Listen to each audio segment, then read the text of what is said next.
My story begins on what should have been an ordinary Friday evening, but instead became the night that shattered the foundation of everything I had built over 15 years. You might think I am sharing this to gain sympathy or validation, but that is not my intention. This account serves as a testament to what happens when boundaries are crossed and disrespect infiltrates a marriage that once seemed unbreakable. I want others to understand that standing firm in your convictions does not make you controlling. It makes you a person of principle. My name is Michael Harrington. At 43 years old, I had what many would consider an enviable life, a successful career as a senior project manager at a construction development firm, a spacious home in an upscale neighborhood outside Boston, a beautiful 13-year-old daughter named Sophia, and what I believed to be a strong marriage to my wife, Rebecca. We had been together since our sophomore year of college, building our relationship through the typical hurdles of early career struggles, the adjustment to parenthood, and the comfortable routine that eventually settles over long-term couples. Rebecca worked as a marketing executive for a prominent retail chain, a position that often required networking events and social gatherings. Throughout our marriage, I had always supported her career ambitions, encouraging her independence and celebrating her successes. We maintained a balance that seemed to work: family dinners when possible, shared responsibility for Sophia, and an understanding that maintaining individual interests kept our relationship fresh. At least that was what I believed until that fateful night at Elevation, the newest high-end nightclub in downtown Boston that had become the weekend hotspot for professionals looking to unwind. The day started like many others. Rebecca mentioned over breakfast that she would be attending a work-related happy hour that would likely extend into the evening. "Just some team bonding with the new marketing associates," she explained, sipping her coffee while reviewing emails on her phone. "Might be a late one, so do not wait up." I thought nothing of it. These events were common in her industry, and I had no reason to question her. Sophia had a sleepover planned with her friend's family, which meant I had the evening to myself. A rare occurrence that I intended to spend catching up on work projects and perhaps watching that documentary series I had been putting off for weeks. Around 7 that evening, I received a text from James Donnelly, a colleague who had recently transferred to our Boston office. "Hitting Elevation tonight with some clients. Heard it's the place to be. You should join if you're free." The invitation seemed fortuitous, a chance to network while enjoying an evening out. I texted back my acceptance, planning to arrive around 10 after finishing some proposal reviews. When I walked into Elevation just after 10:30, the club was pulsating with energy. The space was architecturally impressive. High ceilings with exposed industrial beams, strategic lighting that created an atmosphere of exclusive intimacy despite the crowds, and a central bar that served as the hub around which everything else revolved. James had secured a VIP section on the mezzanine level, which offered a perfect vantage point of the entire club, including the main dance floor below. I spotted James with his clients and made my way toward their table, navigating through clusters of well-dressed professionals. That was when I noticed a familiar figure on the dance floor. Rebecca, in a form-fitting black dress I did not recognize, her hair styled differently than when she had left home that morning. She was dancing with a man I had never seen before, tall, athletic build, with the confident posture of someone accustomed to attention. My initial reaction was confusion rather than anger. Rebecca had mentioned a work event, not a night of clubbing. Perhaps the happy hour had evolved, as these things sometimes do. I watched for a moment, trying to gauge the situation before making my presence known. That brief observation revealed everything I needed to know about where my marriage actually stood. The man had his hands on Rebecca's waist, gradually sliding lower with each movement. She was not pulling away. Instead, she was laughing, her body language open and receptive. As the music intensified, so did their interaction. His fingers traced along her hip, then boldly moved to her thigh, lingering there in a gesture that was unmistakably intimate. Rebecca responded by pressing closer, her arm draping around his neck in a manner that went beyond casual friendliness. Something cold and heavy settled in my chest. 15 years of trust began crumbling as I stood there, watching my wife welcome another man's touch with apparent enthusiasm. This was not an accidental brush of contact or a misinterpreted gesture. This was deliberate, conscious, chosen. I abandoned my path toward James and made my way down to the dance floor instead. Neither Rebecca nor her dance partner noticed my approach, so absorbed were they in their exchange. When I finally stood beside them, it took several seconds before Rebecca registered my presence. The recognition dawned on her face like a slow-breaking wave. First surprise, then confusion, and finally something that resembled annoyance rather than guilt. "Michael!" she half-shouted over the music. "What are you doing here?" The question struck me as absurd given the circumstances. "I could ask you the same thing," I responded, my voice level despite the turmoil churning inside me. "This does not look like a work function." The man beside her straightened, retaining a proprietary hand on her lower back. "Friend of yours, Becca?" he asked with an easy confidence that suggested he had nothing to hide, or believed he had nothing to fear. "This is my husband, Michael," Rebecca said, her tone carrying an edge of defensiveness. "Michael, this is Eric. He works in digital strategy at Apex Marketing. We were just having some fun." Eric extended his hand with a smile that never reached his eyes. "Nice to meet you, man. Becca has been telling us about her work projects. Impressive stuff." I ignored his outstretched hand. "Interesting. She has never mentioned you." Rebecca's expression hardened. "Do not start, Michael. We are just dancing and having a good time. Everyone here is from work or client companies." I glanced around, noting several faces I recognized from Rebecca's office holiday parties and corporate events. They were watching our interaction with barely concealed interest, some already whispering behind cocktail glasses. Whatever happened next would have an audience, a fact that Rebecca seemed acutely aware of as she plastered on a smile. "Why do not you join us?" she suggested, though her tone made it clear this was not what she actually wanted. "There are some people here you should meet. Networking opportunities." "I think I have seen enough networking for one night," I replied, my voice still calm despite the anger building beneath the surface. "James Donnelly and some clients are upstairs. I will be with them if you need a ride home later." I turned and walked away before she could respond, feeling her eyes boring into my back. As I rejoined James in the VIP section, he gave me a questioning look. "Everything okay? You look like you just took a punch to the gut."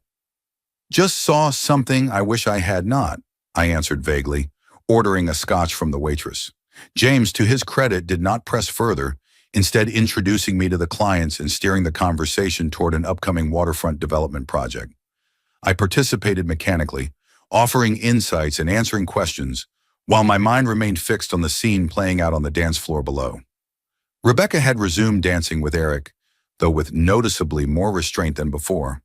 Occasionally, she would glance up toward our section, her expression unreadable from that distance. Around midnight, I watched as she collected her purse from a table and made her way toward the exit with several coworkers, pointedly not looking in my direction. I stayed until nearly 1, maintaining professional conversation while internally processing what I had witnessed. When I finally drove home, the house was dark and silent. Rebecca's car was in the driveway, but there were no lights on in our bedroom. I found her in the guest room, apparently asleep, though the tension in her shoulders suggested otherwise. I did not disturb her. Instead, I showered and settled into our bed alone, staring at the ceiling as I replayed the events of the evening. Sleep did not come easily. The confrontation I had anticipated did not materialize the next morning. Rebecca was up early, dressed in running clothes, claiming a need for fresh air and exercise. "We can talk later," she said briskly on her way out, clearly establishing control over when and how our inevitable discussion would occur. I used the time to collect my thoughts, to ensure that when we did speak, I would be clear and direct rather than emotional and accusatory. That plan was derailed shortly after 9 when my phone buzzed with a message from Thomas Wilson, a friend who worked at Rebecca's company in the legal department. "You might want to see this," the text read, followed by a video attachment. "Making rounds at the office. Thought you should know before everyone else does." The 12-second clip had been taken at elevation, clearly before my arrival. It showed Rebecca and Eric in an even more compromising situation than what I had witnessed. His hands were exploring her body with a familiarity that suggested this was not their first encounter, while she responded with enthusiastic encouragement, whispering something in his ear that made him laugh and pull her closer. At one point, she guided his hand to her breast, a gesture so deliberate it left no room for misinterpretation. I felt physically ill watching it, but I forced myself to view it twice more, making sure I was not misconstruing what I was seeing. Then I forwarded the video to my personal email, knowing it might be needed later. Rebecca returned from her run nearly 2 hours later, her composed expression suggesting she had used the time to construct her narrative. She found me in the kitchen, my laptop open to emails I had been attempting to answer without success. "We should talk about last night," she began, pouring herself a glass of water as if this were a casual Sunday conversation. "Yes, we should." I turned my laptop toward her and pressed play on the video. The color drained from her face as she watched, her carefully prepared script suddenly useless. When it ended, she stared at the screen for several long moments before meeting my eyes. "Where did you get that?" she finally asked, her voice barely above a whisper. "Does it matter? It is apparently circulating among your colleagues. How long do you think before it reaches clients? Partners? Sophia's friends' parents?" Rebecca set down her water glass with a trembling hand. "It is not what it looks like, Michael." "Really? Because it looks exactly like what I saw last night, only worse. It looks like my wife behaving like she is single and available. It looks like a complete disregard for our marriage." "You are overreacting," she countered, though the accusation lacked conviction.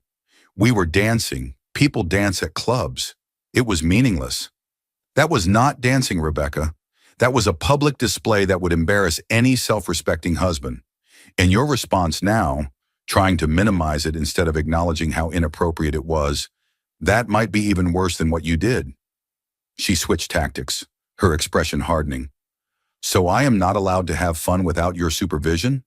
This is exactly why I did not tell you I was going to the club. You have always been controlling about who I spend time with, always questioning my colleagues and friends." The accusation was so wildly inaccurate, it momentarily left me speechless. Throughout our marriage, I had been supportive of her independence, never questioning her social circles or placing restrictions on her activities. Her attempt to reframe the narrative as one of my controlling behavior, rather than her inappropriate actions, clarified something essential about where we stood. "This conversation is over," I said quietly. "Not because I am controlling, but because you are clearly not prepared to have an honest discussion about what happened. When you are ready to acknowledge reality instead of creating fictional problems to deflect from your behavior, let me know." I closed my laptop and left the room, ignoring her calls to come back and be reasonable. There was nothing reasonable about gaslighting, and I refused to engage with it. The rest of the weekend passed in a cold war of silent meals and stilted interactions whenever Sophia was present. We maintained a facade of normalcy for our daughter's benefit, though her perceptive glances suggested she sensed the tension beneath our forced politeness. By Monday morning, the situation had escalated beyond our private conflict. Rebecca received an email from her HR department requesting a meeting that afternoon. The video, it seemed, had indeed made the rounds at her company, raising questions about professional conduct, given that Eric was technically in a vendor relationship with her department. She left for work ashen-faced, the reality of her actions' consequences beginning to sink in. That evening, when Rebecca returned home, the full magnitude of the professional fallout became apparent. She stormed into the house, slamming the door with enough force to rattle the windows. Sophia, who had been working on homework at the kitchen table, looked up with alarm. "Sweetie, could you please finish that upstairs?" I suggested, recognizing the brewing storm in Rebecca's expression. "Your mother and I need to talk." Sophia gathered her books quickly, casting a worried glance between us before disappearing upstairs. The moment we heard her bedroom door close, Rebecca unleashed her fury. "Are you satisfied now?" she hissed, dropping her purse and coat unceremoniously on the counter. "My entire professional reputation is in tatters because of that video." "Your reputation is damaged because of your actions in that video," I corrected calmly. "Not because the video exists." She paced the kitchen like a caged animal. "The company has placed me on administrative leave pending an ethics review." "Administrative leave, Michael. Do you have any idea what that means for my career? The promotion I have been working toward for 3 years is gone. The client accounts I built from nothing have been reassigned. My team was instructed not to communicate with me while the review is ongoing." Despite everything, I felt a pang of sympathy for the professional consequences she was facing. I am genuinely sorry about your career setback, Rebecca, but surely you understand that none of this was my doing. You could have kept this private between us, she argued, her voice rising. Instead, you discussed it with colleagues, spread the video. Stop right there, I interrupted, my sympathy evaporating. I did not share that video with anyone. Thomas sent it to me because it was already circulating. If you want to blame someone for your professional embarrassment, blame whoever recorded it. Or better yet, take responsibility for giving them something to record in the first place. Rebecca's eyes flashed with anger. You are actually enjoying this, or not you? Seeing me suffer, watching everything I have worked for crumble. The accusation stung precisely because it was so far from the truth. Despite my anger and disappointment, I took no pleasure in her humiliation. That is unfair and untrue. I have never wanted to see you suffer, Rebecca. I simply wanted honesty and accountability. Honesty? She laughed bitterly. You want me to honestly explain why dancing with a colleague has become grounds for destroying our marriage? Why a moment of flirtation outweighs 15 years together? It was not just dancing, and we both know it. But even if that were all it was, your response has revealed far more about the state of our marriage than what happened at the club. The next morning brought new complications. Rebecca's phone rang during breakfast, her mother calling from Connecticut with panic in her voice. Apparently, someone had forwarded the video to several family members overnight. Rebecca took the call in the home office, but her raised voice carried through the closed door. I do not care how you got it, Mom. Just delete it. No, Michael did not send it to you. Yes, I understand how it looks, but there is context you are missing. No, that is not what happened. Can we please discuss this later? When she emerged 30 minutes later, her face was blotchy from crying, eyes ringed with red. She avoided looking at me as she gathered her purse and keys. My parents received the video, she stated flatly. So did my brother, 2 cousins, and my godmother. Apparently someone thought my entire extended family needed to see me humiliated. Though I had nothing to do with the video's wider distribution, her accusatory tone suggested she believed otherwise. I am sorry your family is involved now, I said truthfully. That was never my intention. She stared at me with naked hostility. This is going to destroy everything. My reputation, my career, my relationships, all because you could not handle seeing me have a little fun. The persistent refusal to acknowledge her role in the situation pushed me past sympathy into cold resolve. Your definition of fun is the problem here, Rebecca, not my reaction to it. She left without further comment, the slam of the front door punctuating her exit. Later that day, I received calls from both her father and brother, her father expressing his disappointment in Rebecca's behavior, her brother demanding to know if I had intentionally circulated the video as some form of revenge. I had nothing to do with distributing that video, I told her brother firmly, but perhaps this conversation should be with Rebecca about her choices rather than with me about who saw the evidence of them. While Rebecca was gone, I contacted Andrew Morrison, a divorce attorney who had represented my brother during his separation 3 years earlier. I scheduled a consultation for Wednesday, giving myself time to gather financial documents and consider my approach. Are you absolutely certain this is the direction you want to take? Andrew asked when I explained the situation. One indiscretion, however public, does not necessarily mean the marriage cannot be salvaged. It is not just the incident, I explained. It is her response to being confronted, the denial, the attempt to shift blame, the complete lack of accountability. That reveals something fundamental about her character and how she views our relationship. Andrew nodded thoughtfully. I understand. Just be prepared. Divorce is rarely clean or simple, especially with a child involved. If you proceed, we will need to establish grounds. Pennsylvania recognizes both fault and no-fault grounds. I am not looking to punish Rebecca, I clarified. I simply cannot remain in a marriage where there is such a profound breach of trust and respect. File on no-fault grounds. Irreconcilable differences. That evening, Rebecca returned home looking drained. The HR meeting had resulted in a formal warning, with the company citing concerns about potential conflicts of interest and professional boundaries. Eric, I learned, had received similar reprimands from his own employer. This is destroying my professional reputation, she said accusingly as we stood in the kitchen, speaking in hushed tones to prevent Sophia from overhearing.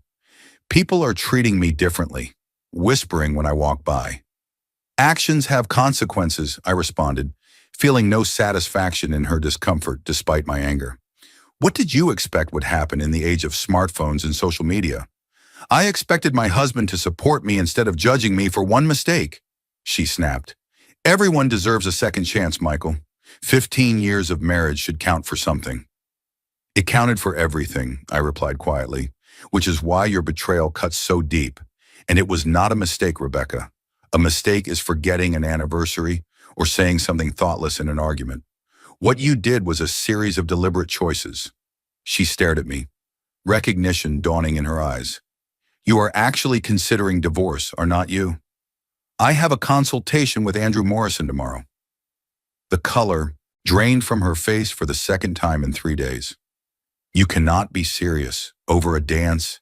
This is insane, Michael. Think about Sophia. I am thinking about Sophia, about what example we set for her, about respect in relationships, about integrity, about accountability when we make poor choices. Rebecca's expression shifted from shock to calculation. If you do this, I will fight you every step of the way. Custody, assets, everything. I will tell everyone you were mentally abusive, controlling, that you drove me to seek attention elsewhere. The threat should have angered me, but instead it only confirmed that I was making the right decision. Do what you feel you need to do. The truth tends to reveal itself eventually. I slept in the guest room that night, listening to Rebecca's muffled phone conversations through the wall. Calls to her sister Elizabeth, her mother, 2 close friends.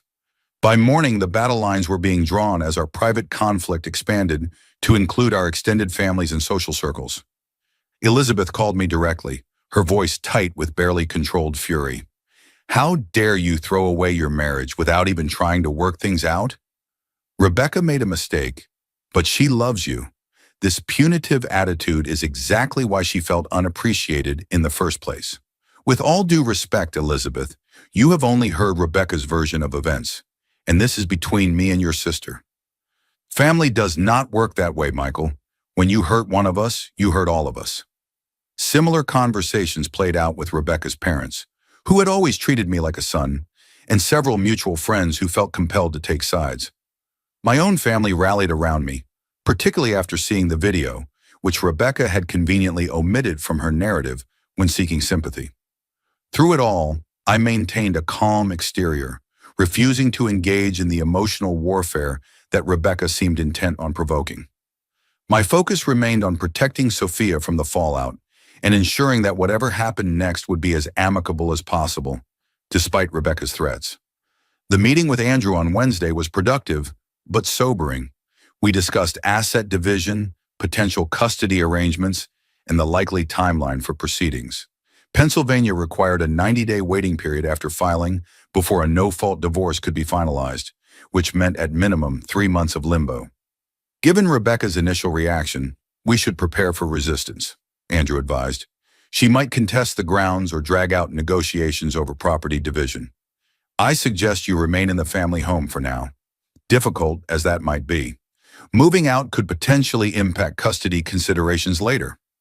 I nodded, already dreading the prospect of continued cohabitation during this process. What about the video?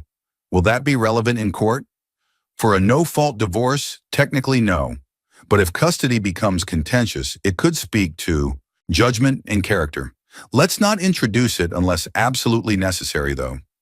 Courts prefer to keep proceedings as non-adversarial as possible when children are involved. When I returned home that evening, I found Rebecca in an unexpectedly conciliatory mood. She had prepared dinner, my favorite lasagna, and greeted me with a tentative smile. I thought we could talk, she said, gesturing toward the set table. Really talk, without accusations or defensiveness. The abrupt shift from hostility to reconciliation felt calculated rather than genuine, but I agreed to the conversation. Over dinner, Rebecca presented what she clearly believed was a compelling case for working on our marriage. We have built too much together to throw it all away, she argued.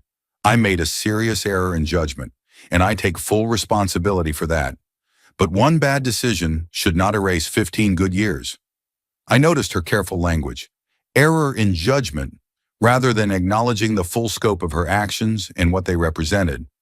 Still, I listened as she outlined her proposal. Marriage counseling, greater transparency about her activities, a renewed commitment to our relationship. I do not want to lose you, Michael, she concluded, reaching for my hand across the table. We can rebuild the trust. It will take time, but I am willing to do whatever is necessary. Her apparent sincerity gave me pause. Was I being too rigid, too unforgiving? Should I consider the possibility of reconciliation for Sophia's sake, if nothing else? Those questions remained with me through a restless night, but clarity came unexpectedly the next morning. As I was preparing to leave for work, I overheard Rebecca on the phone in our home office, speaking in hushed tones.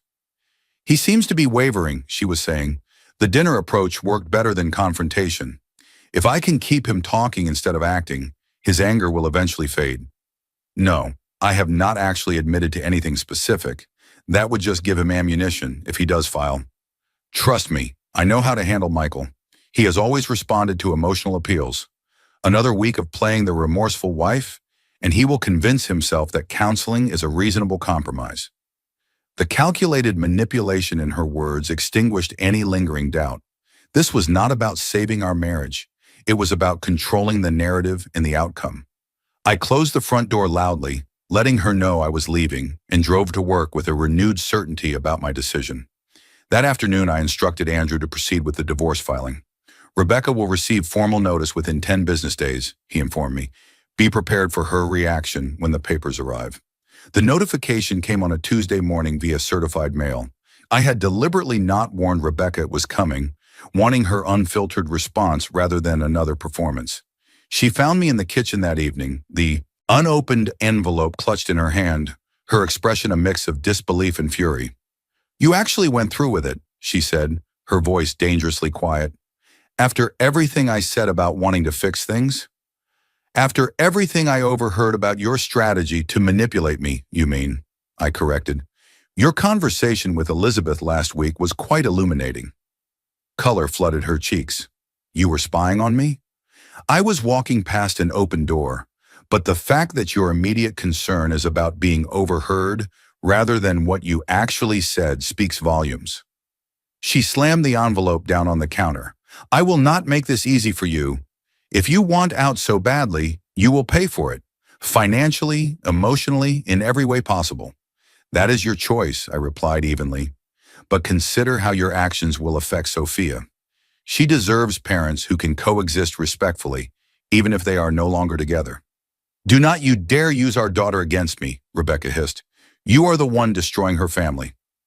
I recognized the familiar pattern, deflection, accusation, refusal to acknowledge her role in our current situation.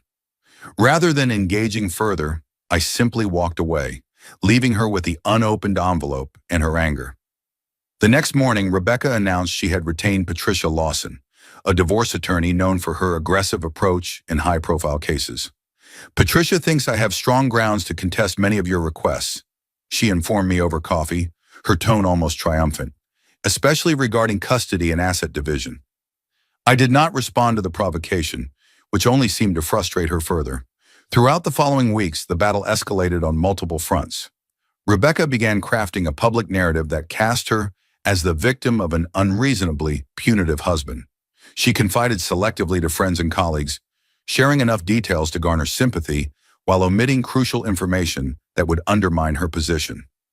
The strategy might have been more effective had the video not already circulated among so many in our social and professional circles. As it was, opinions divided largely based on who had seen the actual evidence versus who had heard only Rebecca's carefully curated version of events. What Rebecca had not anticipated, however, was the professional damage the video would continue to inflict. Two major clients of her company expressed concerns about working with a team that included someone of questionable professional boundaries. Her boss called her into his office on a Thursday afternoon to deliver the unwelcome news. The ethics review had concluded, and the company had decided to terminate her employment, effective immediately. She arrived home that day in a state of shock, clutching a cardboard box containing personal items from her desk. When I inquired about what had happened, the dam finally broke. Tears streaming down her face, she admitted the full extent of her professional disgrace. "They fired me," she sobbed, collapsing onto the couch. 15 years with the company, consistently exceeding targets, bringing in millions in revenue, and they discarded me over 12 seconds of video. Though I felt no satisfaction in her distress, the irony was impossible to ignore. 12 seconds that revealed something fundamental about your judgment, I pointed out, just as it did about our marriage. Her tear-streaked face hardened. "You could have defended me, called my boss, explained it was being blown out of proportion.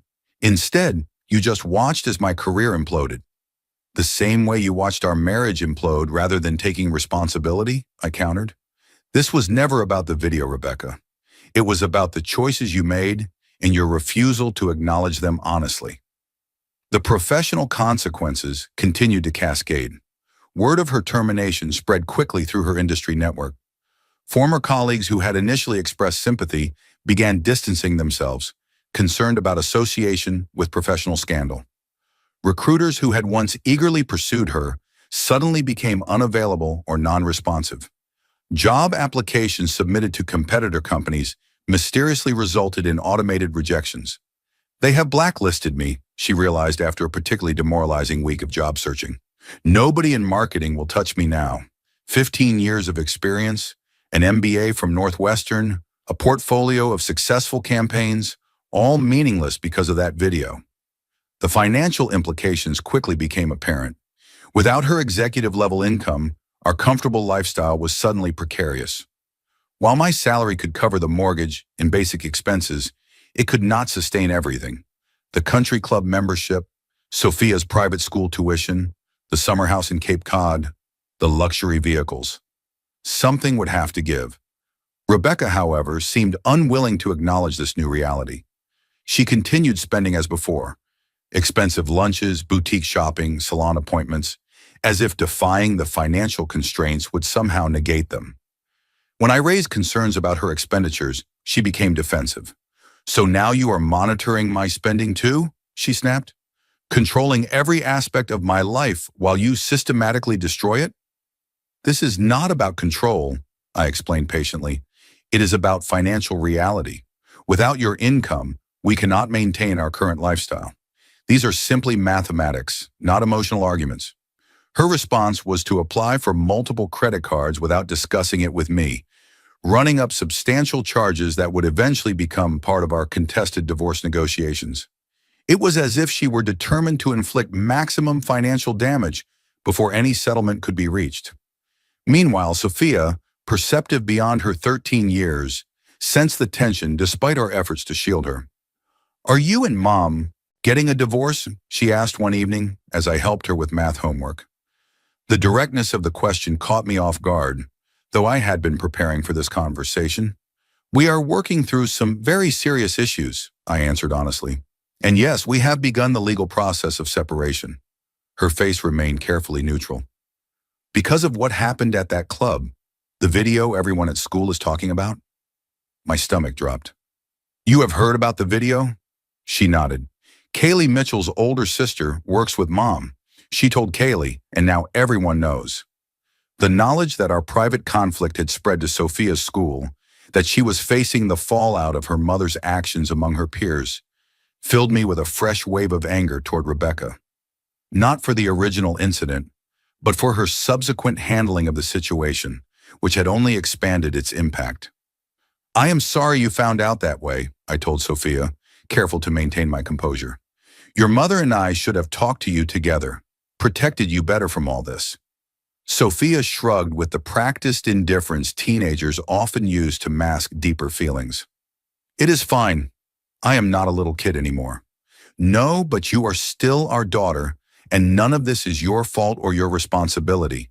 I hesitated, then added, "No matter what happens between your mother and me, we both love you. That will never change." She nodded again, returning to her math problems with deliberate focus.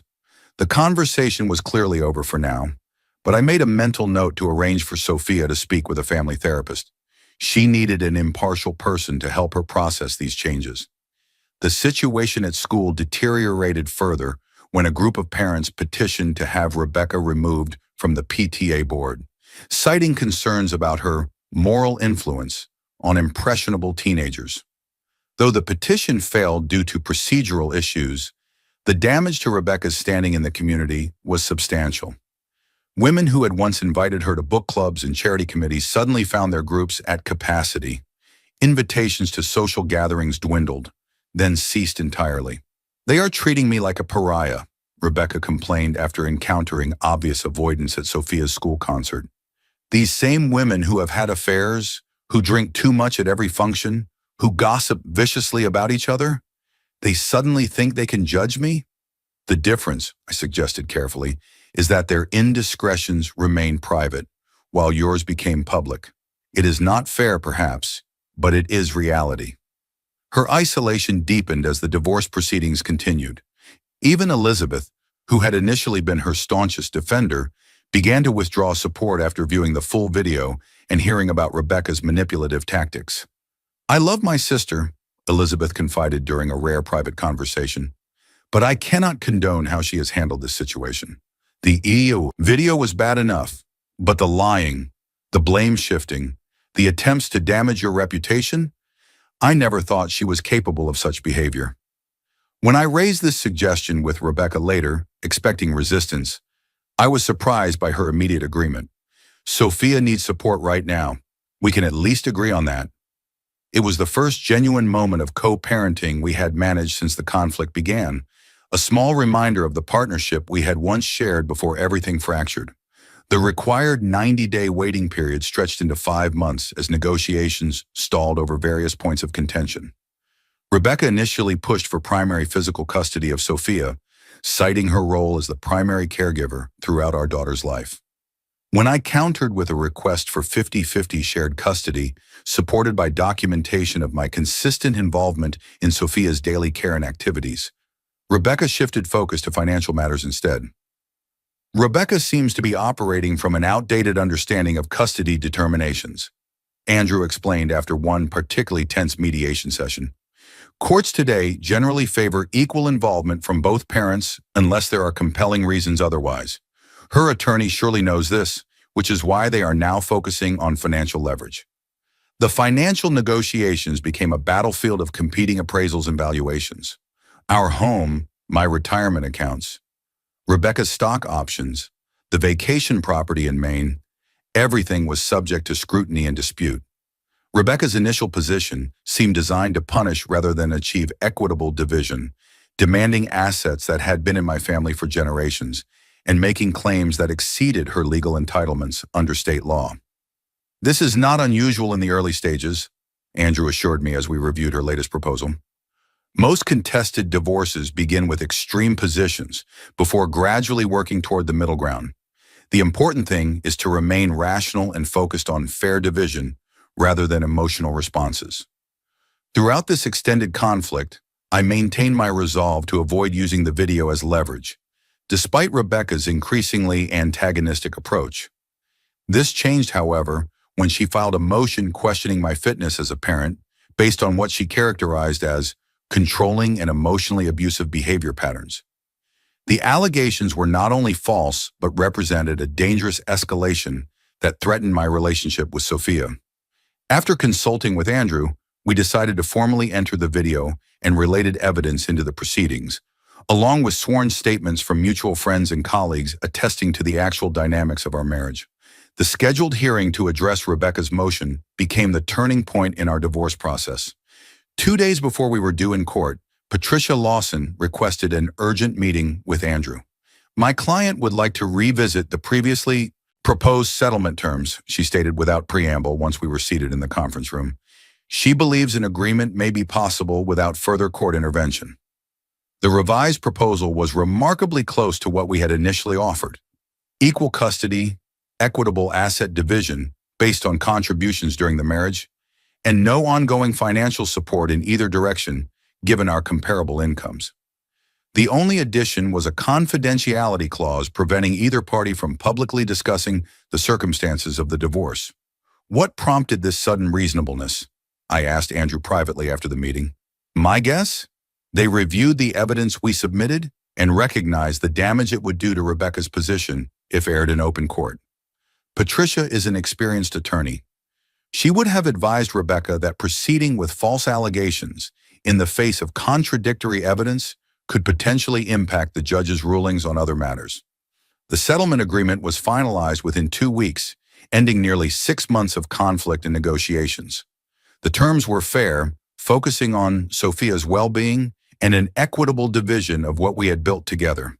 The emotional cost, however, had been substantial for everyone involved. On the day the divorce was finalized, I met Rebecca at her attorney's office to sign the final documents. She looked different somehow. The combative energy that had characterized her throughout the proceedings had dissipated, replaced by a subdued weariness that probably mirrored my own. I never wanted it to get this ugly, she said as we waited for our attorneys to prepare the paperwork. I hope you know that. I think we both made choices that led us here, I responded, not unkindly. Mine was to prioritize self-respect and integrity. Yours was to fight rather than acknowledge responsibility. She looked away. That is still how you see it? Even after all this time? How else would you describe what happened? Rebecca was silent for a long moment. I was scared, she finally admitted. When I realized how seriously you were taking the incident, how determined you were to end our marriage over it, I panicked. Fighting seemed easier than facing what I had done. The acknowledgement came too late to change our course, but it represented a small step toward the kind of honest communication we would need to co-parent effectively. 3 months after our divorce was finalized, the professional consequences of Rebecca's actions continued to unfold. She had been formally terminated from her position following the ethics investigation, and despite her qualifications, struggled to secure comparable employment. The video, it seemed, had been more widely shared within the industry than either of us had initially realized. While I took no pleasure in her career difficulties, I recognized them as the natural result of her choices, both at the club and in the aftermath. Actions have consequences, as I had told her that day in our kitchen. Those words now seemed almost prophetic. Rebecca's financial situation deteriorated rapidly. Without her executive salary, she could not maintain the lifestyle to which she had become accustomed. The apartment she had leased following our separation, a luxury unit in an exclusive downtown building, was now beyond her means. She had been forced to downsize significantly, moving to a modest 2-bedroom in a less desirable neighborhood. During one of our custody exchanges, Rebecca appeared noticeably disheveled, with dark circles under her eyes and clothes that hung loosely on her frame. When Sophia was out of earshot, she confided that she had been diagnosed with depression and was struggling to maintain her mental health amid the cascading losses: marriage, career, social standing, financial stability. I never imagined my life could fall apart so completely, she said, her voice hollow, over one stupid night. I felt a complex mixture of emotions: sympathy for her suffering, lingering anger at her betrayal and subsequent manipulation, concern for Sophia's well-being with a mother in crisis. But there was also a certain distance, as if I were observing someone whose choices had set her on an inevitable trajectory toward this moment. Have you considered moving back closer to your family? I suggested, thinking of her parents in Connecticut. The support might be helpful, especially with Sophia's visitation schedule. Rebecca shook her head. They are barely speaking to me since they saw the video. Dad says I brought shame on the family name. Mom just cries whenever we talk. Even her most stalwart defenders had withdrawn their support when confronted with the undeniable evidence of her behavior. Elizabeth, who had been so quick to condemn me in the early days of our separation, now admitted she had been misled about the circumstances and had ceased contact with Rebecca altogether. The isolation became nearly complete when Rebecca's former sorority sisters, with whom she had maintained close friendships for over 20 years, unanimously voted to exclude her from their annual reunion weekend. The official explanation cited scheduling conflicts, but Rebecca learned through a sympathetic friend that several members had objected to her inclusion after seeing the video. These were my closest friends, she told me during another custody exchange, her voice breaking, women who have known me since college, who stood beside me at our wedding, who helped plan Sophia's baby shower, and now they act like I am a stranger. The social rejection was compounded by continued professional setbacks. After nearly 8 months of unemployment, Rebecca had finally secured an interview for a marketing position at a small local firm, only to have the offer rescinded when the hiring manager received an anonymous email containing the infamous video. Whoever sent that video might as well have attached a note saying, "Unemployable," Rebecca said bitterly. "No matter what I do, no matter how qualified I am, that 12 seconds follows me everywhere."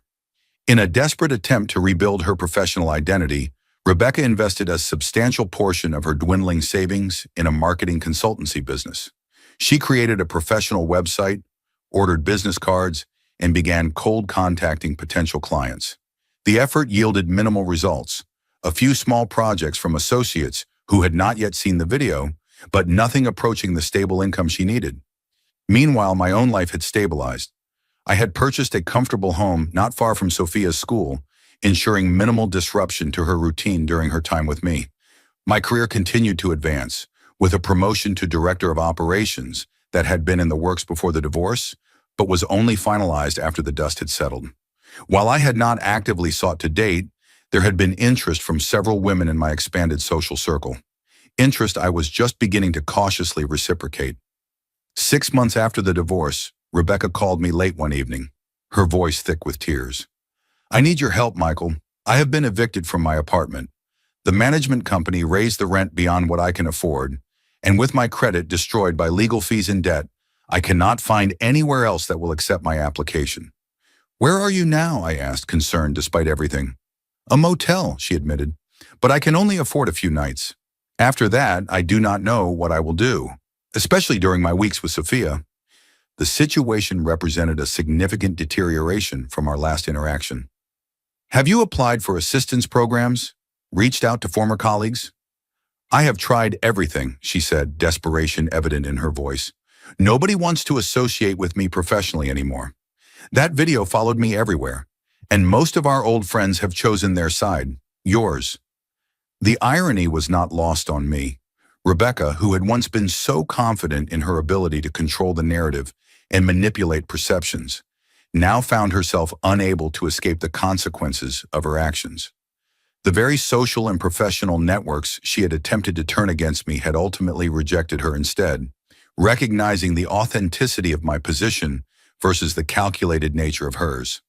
"I can help you find a temporary arrangement," I offered, more for Sophia's sake than Rebecca's. "But long-term, you need to rebuild your life independently." "I know," she whispered. "I just never thought it would come to this, that everything could be destroyed so completely by one mistake." "It was never about one mistake," I reminded her gently. "It was about the choices you made afterward, the lies, the manipulation, the attempts to damage my reputation, rather than accept responsibility for your actions. Those were the real destroyers." Rebecca's silence acknowledged the truth in my words. I arranged for her to stay in a modest apartment owned by a business acquaintance who occasionally rented to corporate clients. The rent was reasonable, the location acceptable for Sophia's school commute, and most importantly, the landlord was willing to overlook Rebecca's credit issues based on my personal voucher. It was not charity, she would pay her own way, but rather a pragmatic solution to ensure our daughter's mother maintained stable housing. When I shared the situation with Sophia's therapist during our next parent consultation, Dr. Mitchell noted that the dramatic reversal in Rebecca's circumstances might actually be beneficial for Sophia in the long run.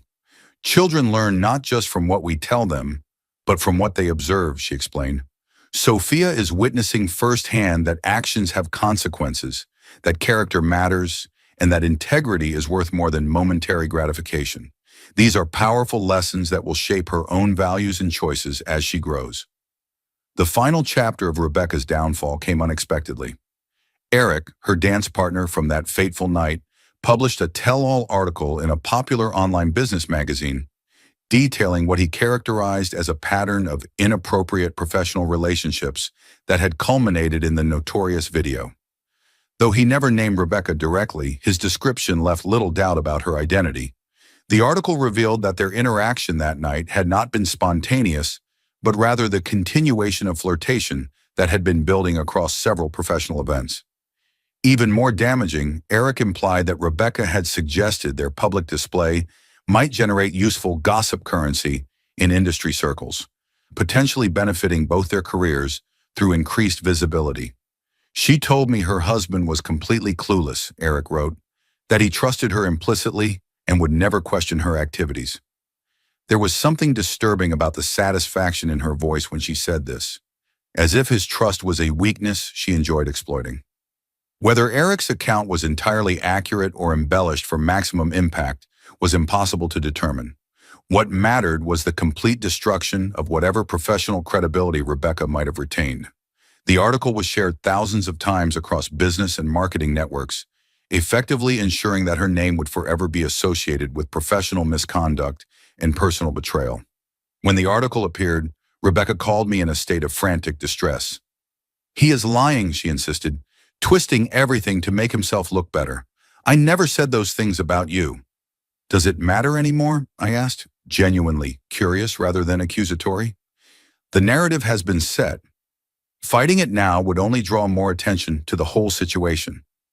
Her defeated silence spoke volumes. The battle was over. The consequences had played out to their natural conclusion. Whatever future Rebecca might build would need to be created from the ashes of her former life. A year after our divorce was finalized, Rebecca's circumstances had stabilized, though at a level far below her previous standard of living. She had secured an entry-level position at a small marketing firm, work well beneath her qualifications, but the only opportunity available given her tarnished professional reputation. Her apartment, while comfortable enough, bore no resemblance to the luxury home we had once shared. Her social circle had contracted dramatically, with most of our mutual friends maintaining connections with me while distancing themselves from her. During one of Sophia's school events, a band concert where we found ourselves seated side by side, Rebecca leaned over and whispered, "Do you ever think about how different things might have been if you had been willing to forgive one moment of poor judgment?" I considered her question seriously before responding. "It was never about forgiveness, Rebecca. It was about recognizing that the incident revealed something fundamental about your character, something confirmed by everything that happened afterward. Forgiveness would not have changed that reality." She nodded slowly, a resigned acceptance in her expression. "You were always the stronger one," she admitted. "I just never realized it until I lost everything." As I watched our daughter perform on stage, confident, poised, undamaged, despite the turbulence of the past year, I felt no triumph in Rebecca's downfall. There was only the quiet certainty that I had made the right choice in prioritizing self-respect over appearances, in showing Sophia through my actions, rather than just my words, what it meant to live with integrity. If you like this story, please click the hype button. This video deserves to be popular. Have a nice rest.